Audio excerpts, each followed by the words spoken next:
बिस्मिल्लाहिर्रहमानिर्रहीम। अस्सलाम call members में कामना मेमन बावनी आप देख रहे हैं यूट्यूब का चैनल। सो क्लेम में ब्लेम नहीं है। आज के इस ऑडियो रिकॉर्डिंग में हम बात करेंगे मार्केट के हवाले से, क्योंकि मार्केट फ्राइडे वाले दिन मार्केट ने बेहतरीन क्लोजिंग दी है और आने वाली यानी कि अब जो कल मंडे है मार्केट किस तरह परफॉर्म करेगी।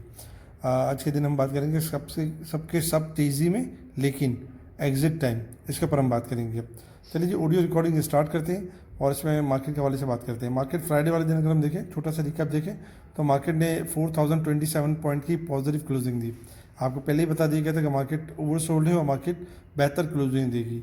वॉल्यूम्स में भी इजाफा रहा, वॉल्यूम्स भी बेहतर रहे और इसके अलावा अगर हम देखें तो 2.37% मार्केट में इजाफा हुआ और मार्केट ने एक शानदार क्लोजिंग दी अपने हाई नोट पर 1,73,939 के करीब मार्केट ने क्लोजिंग दी।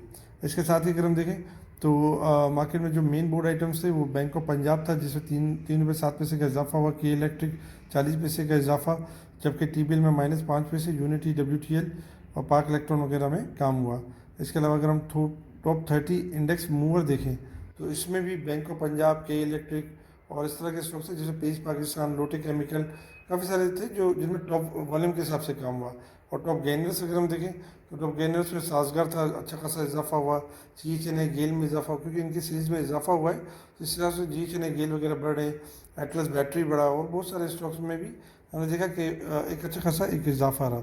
इसके अलावा अगर हम देखें तो काफ़ी सारी मार्केट बंद होने के बाद भी कुछ खबरें थी, जिसमें सबसे बड़ी खबर जो थी, पहली खबर तो ये थी कि ईरान का आबनाए हरमिस खोलने का ऐलान। ये बड़ी खबर थी, जिसके ऊपर हमने देखा कि मार्केट बंद होने के बाद एक खबर आई और उसके बाद इंटरनेशनल मार्केट में ऑयल क्रैश कर गया, ऑयल डाउन हो गया। लेकिन चूँकि पूरा वीक बाकी था, सैटरडे संडे बाकी था, उसमें हमने ये देखा कि फिर इस तरह की भी खबर आई कि ईरान ने आबनाए हरमिस को दोबारा बंद कर दिया, क्योंकि अमेरिका जो है वो मुसलसल खिलाफ वर्जी कर रहा है। ईरानी बंदरगाहों की मुसलसल नाकाबंदी के बायस आबनाए हरमिस कंट्रोल पुरानी हालत में वापस आ गया। पासदारान इनकलाब इन्होंने ये बताया, क्योंकि अगर हम देखें तो डोनाल्ड ट्रम्प मुसलसल झूठ पे झूठ बोल रहे हैं और एक तरफ धमकी और फिर दूसरी तरफ मुज़ाकरात, तो इस तरह की चीज़ें हो रही हैं और जिसकी वजह से जो है वो अगर देखा जाए तो अभी तक कोई इनके ऊपर जैसे ट्रस्ट वाली बात नहीं है। लेकिन साथ साथ खबरें भी चल रही थी अमेरिका के हवाले से कि ईरान अमेरिका मुज़ाकरात का दूसरा दौर मंगल को पाकिस्तान में होगा। तो जो पहले संडे को होना था, यानी कि संडे तक होना था, सैटरडे तक होना था, मंडे तक होना था, वो यानी कि मंगल को होगा। ईरान का अमेरिका से मुज़ाकरात के दूसरे दौर में शिरकत से इनकार, ईरानी सरकारी मीडिया का कहना है। ये तो इस तरह की मुख्तलिफ खबरें भी आ रही हैं। मुज़ाकरात में शिरकत अमेरिका की बहरी नाकाबंदी ख़त्म करने से मशरूत है। पहले नाकाबंदी ख़त्म करेंगे, फिर जाके कोई मुज़ाकरात की बात होगी। ईरानी बंदरगाहों की मुसलसल यानी कि ओवरऑल अगर देखें, ईरान ने डील कबूल ना की। अब ये डोनाल्ड ट्रम्प साहब धमकी दे रहे हैं कि ईरान ने डील कबूल ना की तो इसका हर पावर प्लांट और पुल तबाह कर देंगे। डील ना हुई तो वो काम करूँगा जो 47 साल में कोई अमेरिकी सदर ना कर सका। इस तरह की धमकियाँ भी दी जा रही है। अमेरिकी मुज़ाकराती वक्त कल शाम इस्लामाबाद में होगा, सदर ट्रम्प साहब का कहना था। ठीक है, वीकेंड तक तो ये खबरें आ रही हैं और मार्केट इस तरह से जो है रिएक्ट कर रही है।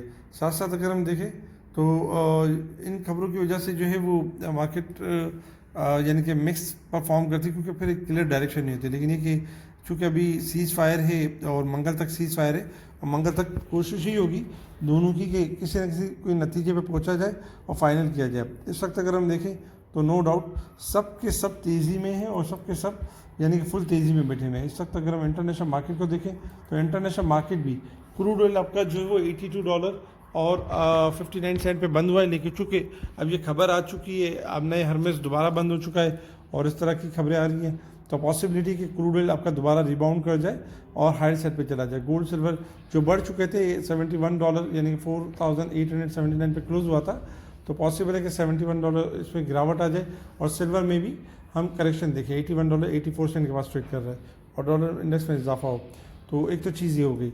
इसके अलावा अगर हम टेक्निकल चार्ट के हिसाब से आ जाए कि मार्केट ने अब परफॉर्म किस तरीके से करना है और हमारी स्ट्रैटेजी क्या होगी।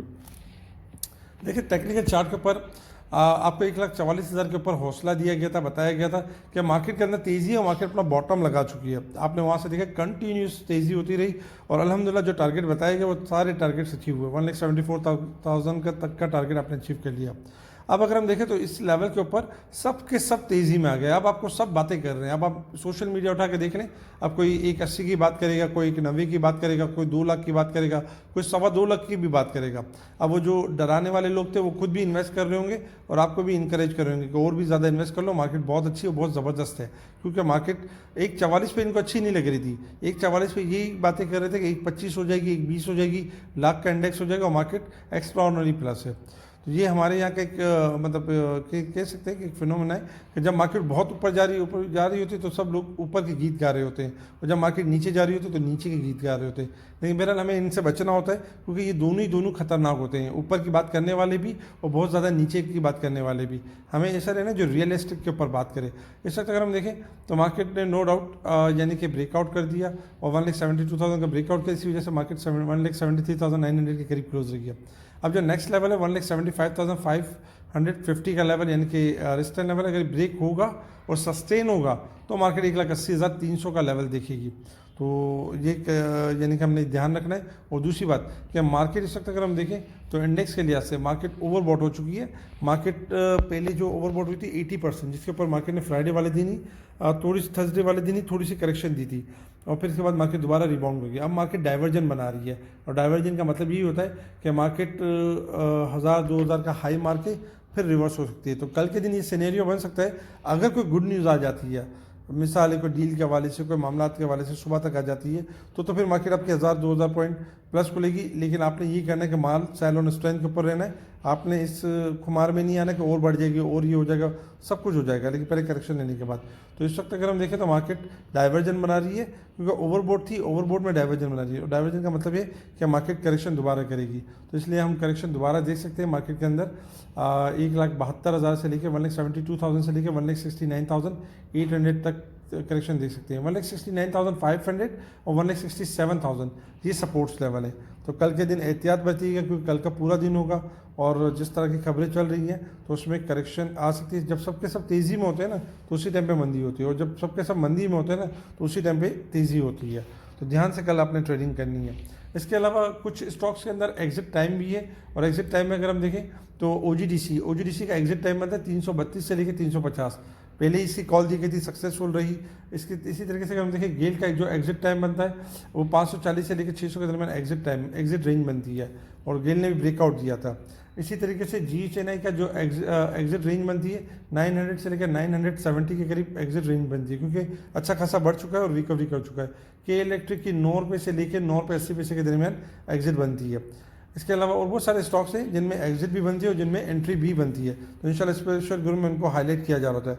हमारे इस वीडियो को लाइक करें, सब्सक्राइब करें, आगे फॉलो जरूर करें, कमेंट्स लाजमी दें। जो हमसे जुड़ना चाहते हैं वो व्हाट्सएप पर कॉन्टैक्ट कर सकते हैं और हमसे रब्ता कर सकते हैं। ठीक है जी, शुक्रिया। कामना मेमन बावानी, अल्लाह हाफिज़।